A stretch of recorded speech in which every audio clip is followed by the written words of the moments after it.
নহয় আপুনি হৈছে অসমৰ এটা মেকুৰী গতিকে খুব ক্ষোভত কৈছোঁ যে আমিও জানো কিন্তু আপুনি জুবিনক কিন্তু বৰ ভাল নাপাইছিল আৰু আজি মাননীয় পৰেশ বৰুৱা মহোদয় সংযুক্ত মুক্তি বাহিনী অসম মাননীয় পৰেশ বৰুৱা মহোদয় সংযুক্ত মুক্তি বাহিনী অসম স্বাধীন আপোনাক আজি দুটামান কথা ক'বলৈ মন গ'ল অসমৰ সাম্প্ৰতিক পৰিস্থিতিত আপোনাৰ দ্বাৰা যিবিলাক বক্তব্য বা প্ৰেছ বিবৃতি বা ভিডিঅ'জ আমি উপলক্ষ কৰিছোঁ অতিকে নিন্দনীয় অতি গৰিহণাযোগ্য এইবাবে যে অসম মুলুকত আপোনাৰ কোনো অস্তিত্ব নাই আপুনিয়ে অসমখন সাৰ্বভৌম এখন দেশ হিচাপে ঘোষণা কৰিবৰ বাবে যি সশস্ত্ৰ সংগ্ৰাম আৰম্ভ কৰিছিল তাৰ বাবেই অসমৰ শত সহস্ৰ ডেকা গাভৰুৰ মৃত্যু হ'ল অসমীয়া সেনা জোৱানৰ আৰক্ষী জোৱানৰ মৃত্যু হ'ল লগতে মোৰ দৰে হাজাৰজন মানুহ সহস্ৰজন মানুহ ঘূণীয়া হ'ল মোৰ ভাইটিৰো মৃত্যু হ'ল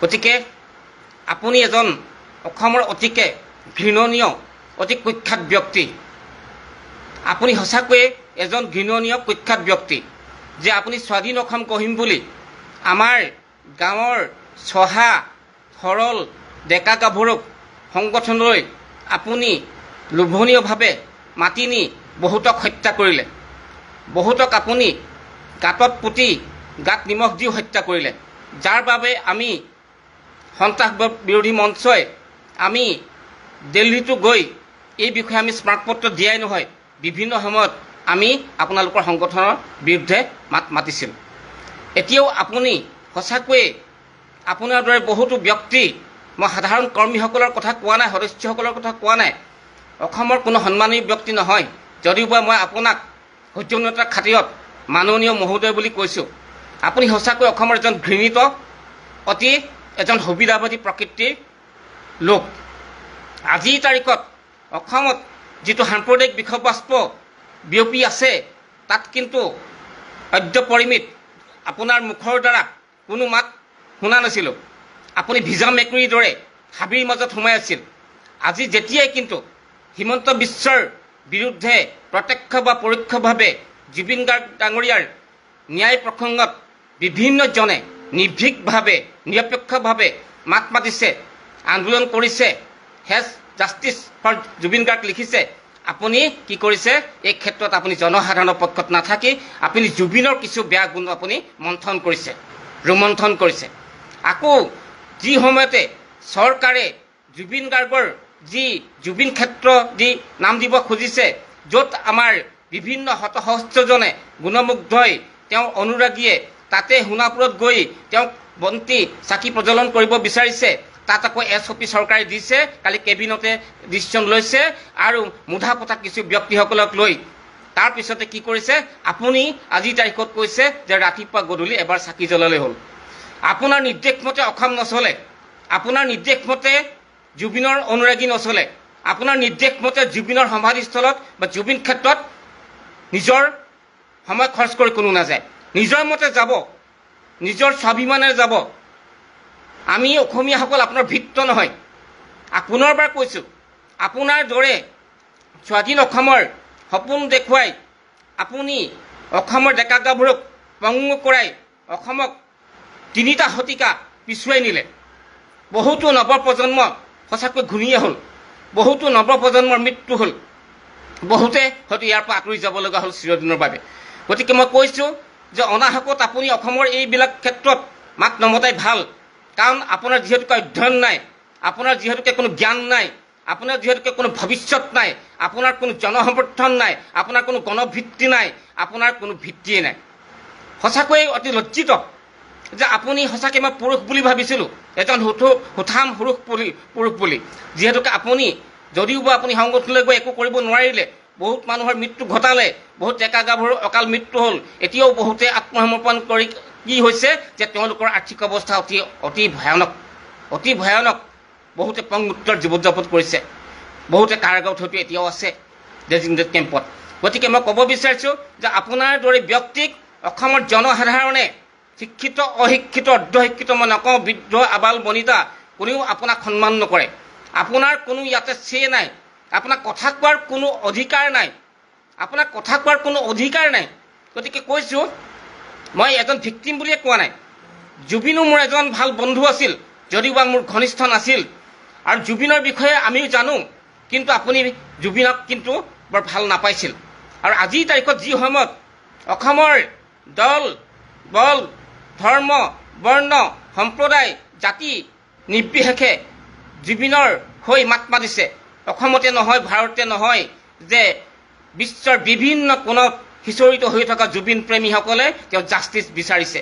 গৰিমা শইকীয়া গাৰ্গীয়েও কৈছে যে জুবিনক আমি বিচাৰোঁ, জুবিনৰ আদৰ্শক সংৰক্ষণ কৰিব লাগে, জুবিনৰ আদৰ্শৰাজি সংৰক্ষণ কৰিব লাগে, আমি মানি চলিব লাগে। জুবিনে এখন শান্তি আৰু সম্প্ৰীতিৰ সম্প্ৰদায়বিহীন ধৰ্মবিহীন বৰ্ণবিহীন এখন সমাজ বিচাৰিছিলে।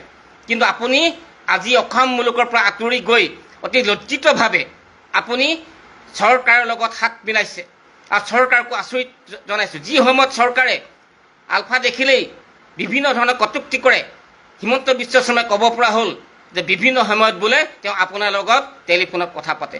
এয়াই হৈছে অসম চৰকাৰ বৰ্তমান ফোপোলা স্বৰূপ।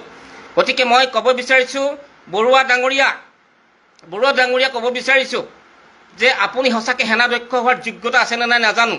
এইবাবেই যে মই আগতেও কৈছিলোঁ, এটা টক শ্ব'ত কৈছিলোঁ আজি প্ৰায় 15 বছৰ আগতে, যে সঁচাকৈ আপুনি নিজকে জুখি চাব, আপুনি সঁচাকৈ এজন জুখি চাব। যিহেতুকে আপুনি ৰেলৱে ডিপাৰ্টমেণ্টৰ এজন পৰ্টাৰ হৈছে যে যি যুদ্ধ কৰিবলৈ যোৱা সৈনিকক তেওঁ সামগ্ৰী যোগান দিয়ে, যি যুদ্ধ কৰিবলৈ যোৱা সৈনিকক আৰ্মিক যুদ্ধ যোগান দিয়ে। বিপ্লৱী হ'বলৈ হ'লে, সংগ্ৰামী হ'বলৈ হ'লে অহোপ্ৰখ্যাত কৰাই নহয়, জ্ঞান লাগিব, গম্ভীৰতা লাগিব, আৰু চিন্তা চৰ্চা লাগিব, এখন সমাজ লাগিব। কিন্তু আমি দেখিছোঁ আপুনি অসমৰ বৃহত্তৰ সমাজৰ পৰা ফালৰি কাটি নিজকে নিৰাপদ দূৰত্বত আপুনি আবদ্ধ কৰি ৰাখি কি কৰিলে, অসমৰ বহুত ডেকা মানুহক গাভৰুক আপুনি কি কৰিলে, ঘূণীয়া কৰিলে। বহুত মানুহ ধৰ্ষিত হ'ল। এই কথাবিলাক পাহৰি যোৱা নাই, এই কথাবিলাক অসমৰ মানুহে পাহৰি নাযায় যে আপোনাৰ দ্বাৰা যে কোনো সমস্যাৰ সমাধান সম্ভৱ নহয়। আপোনাৰ মতে জুবিনৰ সমাধি ক্ষেত্ৰত কোনো মানুহ তেতিয়া যাব, আপোনাক কোৱাৰ কোনো অধিকাৰ নাই, ধৃষ্টতা নাই।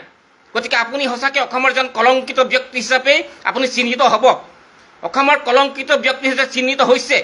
আপুনি কেতিয়াও নাভাবিব যে আপোনাৰ মৃত্যুত যে জুবিনৰ 1 লাখৰ এভাগ মানুহ আপোনাৰ ওচৰত আহিব।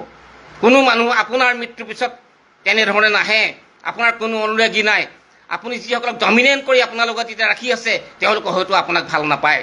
গতিকে যিসকলে বিশেষকৈ আত্মসমৰ্পণ কৰিছে, আপোনাৰ প্ৰতি কেনেকুৱা ধৰণৰ ধৃষ্টতা, তেখেতসকলৰ লগতো আমি কথা পাতিছোঁ, আমি জানিছোঁ। গতিকে মই খুব ক্ষোভেৰে কৈছোঁ যে আপোনাৰ যি প্ৰেছ বিবৃতি, আপুনি যি বিভিন্ন টেলিভিশ্যনলৈ বিভিন্ন বিবৃতি দিছে, আপুনি ভিডিঅ'জ দিছে, এই কথাবিলাক আপাহত আপোনাৰ যে আচলতে শক্তিহীন, আপুনি আচলতে বুঢ়া সিংহ বুলি ক'বলৈ লাজ লাগিছে।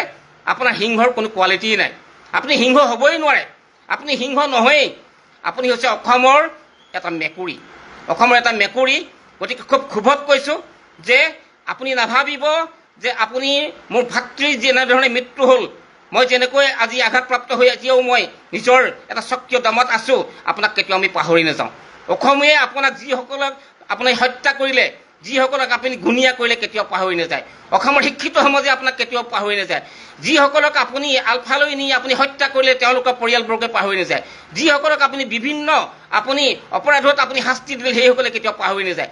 যিসকল জোৱানে আলফাৰ বাবে মৃত্যু হ'ল, আৰ্মি জোৱানে হওক, আৰক্ষী জোৱানে আপোনাক পাহৰি নাযায়। অসমৰ শিক্ষিত সমাজে আপোনাক পাহৰি নাযায়। অসমৰ যিসকল ছাত্ৰ সমাজ, যিসকল শিক্ষাৰ পৰা সেই সময়ত বঞ্চিত হ'ল, আপোনাক পাহৰি নাযায়। বৰ্তমান সমাজত আপুনি অপ্ৰয়োজনীয় আৱৰ্জনা। গতিকে বিশেষ নকওঁ, বুজাই বুজিব, মেকুৰীৰ ডিঙিত টিলিঙা আৰিব কোনে, এই কথাটো এটা প্ৰবচন আছে। গতিকে আপুনি যদিও বা মূৰ্খ, যদিও বা আপোনাৰ জ্ঞানবিহীন, যদিওবা আপোনাৰ কোনো সততা নাই, তথাপিতো মই এই সন্ধ্যা পৰত মই এটা বাৰ্তা ৰাইজলৈ এৰি দিলোঁ। প্ৰকৃততে আপুনি এজন কেনেধৰণৰ ব্যক্তি, আপুনি আচলতে ব্যক্তি মানুহ নে অমানুহ? ধন্যবাদ।